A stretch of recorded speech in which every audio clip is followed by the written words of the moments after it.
Hi guys, எல்லாருக்கும் வணக்கம் guys. இந்த வீடியோவில் நம்ம என்ன பார்க்க போகிறோன்னா, பங்களாதேஷ் எதிரான தொடருக்கு இந்திய அணிக்கிட்ட இருந்தும் பிசிசிஐ கிட்ட இருந்து பல முக்கியமான தகவல் வந்திருக்கு.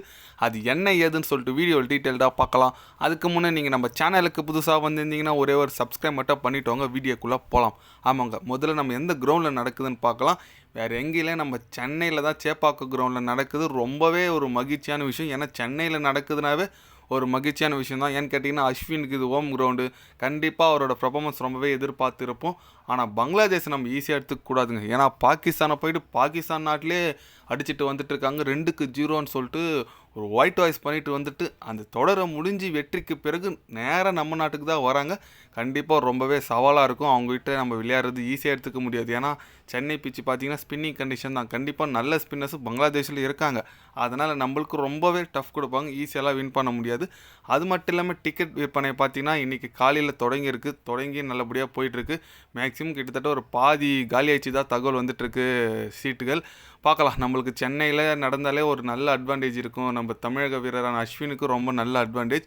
பார்க்கலாம் எந்த அளவுக்கு இந்திய அணி விளையாடுறாங்கன்னு சொல்லிட்டு நம்ம பொறுத்துந்தான் பார்க்க முடியும். அது மட்டும் இல்லாமல் இது ரொம்ப ஒரு முக்கியமான தொடருன்னு சொல்லலாங்க. ஏன்னா ICC champion trophy test championship போகிறதுக்கு முன்னாடி நம்ம ஒரு 10 டெஸ்ட் போட்டி விளையாடுறோம். இந்த பங்களாதேஷ்கிட்ட 2, அப்புறம் நம்ம நியூசிலாண்டுக்கிட்ட ஒரு 3 விளையாடுறோம், அப்புறம் ஆஸ்திரேலியாக்கிட்ட 5. அதனால் இந்த 10 டெஸ்ட் போட்டியும் ஒவ்வொரு போட்டியும் முக்கியமான போட்டி.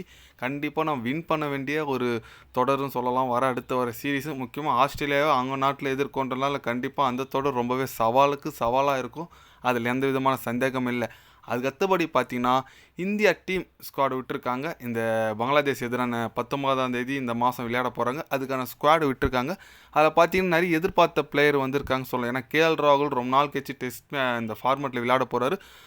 கேஎல் ராகுல் வந்திருக்காங்க. அப்புறம் தயால் டெபியூட் பண்ண போகிறாரு. கண்டிப்பாக லெஃப்ட் ஆர்ம் ஃபாஸ்ட் பவுலர். அது இந்திய அணிக்கு ரொம்ப முக்கியமான ஒரு ஃபாஸ்ட் பவுலிங் சொல்லலாம். லெஃப்ட் ஹேண்டர் இருக்குது. ஏன்னா ஹர்தீப் சிங் மட்டும்தான் ஏதோ ஓடிஐ T20 விளையாடுறாரு. டெஸ்ட் மேட்ச்சில் ஒரு லெஃப்ட் ஆர்ம் சீமரே இல்லை. அது தயால் அடுத்து வர ஃப்யூச்சருக்கு உருவாக்கத்துக்கான ஒரு செயல்னு சொல்லலாம். ஒரு இந்திய அணியில் டெபியூட் கூப்பிட்ருக்காங்க. பார்க்கலாம் முதல் மேட்ச் வாய்ப்பு தராங்களோ சொல்லிட்டு. அதுக்கப்புறம் பார்த்தீங்கன்னா நம்ம ஸ்ரேயஸ் ஐயர் எடுக்கல. நிறைய பேர் விமர்சனம் வச்சுட்டு வந்துட்டுருக்காங்க. ஏன் ஸ்ரேயஸ் ஐயருக்கு வாய்ப்பு தரல, நல்ல பிளேயர் தானே, அவருக்கு ஏன் வாய்ப்பு மறுக்குதுன்னு சொல்லிட்டு ஒரு பக்கம் பேசிட்டு வந்துட்டுருக்காங்க. ஒரு பக்கம் கேஎல் ராகுல் வாய்ப்பு கொடுத்துறது நிறைய பேர் ஆதரவு சொல்லிட்டு வந்துட்டுருக்காங்க. அது எப்பவுமே அப்படி தான். டீம் செலெக்ஷன் பண்ணால் நிறைய பேர் ஆதரவு சொல்லுவாங்க, நிறைய பேர் அது எதிர்ப்பாங்க. அதெல்லாம் நார்மலான விஷயந்தான்.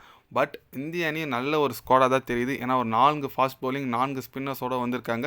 ஸ்பின்னர்ஸ் யாருன்னு கேட்டிங்கன்னா அஸ்வின், ஜடேஜா, அப்புறம் அக்சர் பட்டேல், குல்தீப் யாதவ். ஃபாஸ்ட் பவுலிங் கேட்டிங்கன்னா பும்ரா, அப்புறம் சிராஜ், தயால், அப்புறம் ஹர்ஷ்தீப் சிங் அவர் நல்ல ஒரு வேகப்பந்து வீசாளர்னு சொல்லாங்க.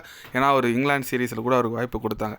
அதனால் கண்டிப்பாக நான் பும்ராவோட பவுலிங்க்கு நான் வெயிட் பண்ணிகிட்ருக்கேன். கண்டிப்பாக அவர் எந்த அளவுக்கு போடுவார் உங்களுக்கு தெரியும். T20 உலகக்கோப்பைக்கு அப்புறம் வால் போட போகிறாரு. கண்டிப்பாக ரொம்ப ஆவலாக இருக்கேன். பார்க்கலாம் நம்ம பும்ராவோட பர்ஃபார்மன்ஸ் எப்படி இருக்குன்னு சொல்லிட்டு. நீங்கள் சொல்லுங்கள், இந்த டெஸ்ட் மேட்ச்சில் யாரோட பர்ஃபார்மன்ஸ்க்கோசம் நீங்கள் வெயிட் பண்ணிகிட்ருக்கீங்க அப்படின்னு சொல்லிட்டு ஒரு கமெண்ட் பண்ணிவிட்டு போங்க. இது போன்ற ஸ்போர்ட்ஸ் நியூஸை தெரிஞ்சுக்கணுன்னா சேனலை சப்ஸ்கிரைப் லைக் ஒன்று பண்ணிக்கிங்க. கண்டிப்பாக கிரிக்கெட் பற்றி day by day channel update வரும். மறக்காமல் சப்ஸ்கிரைப் மட்டும் கொஞ்சம் பண்ணி வச்சுக்கோங்க. நன்றி, வணக்கம்.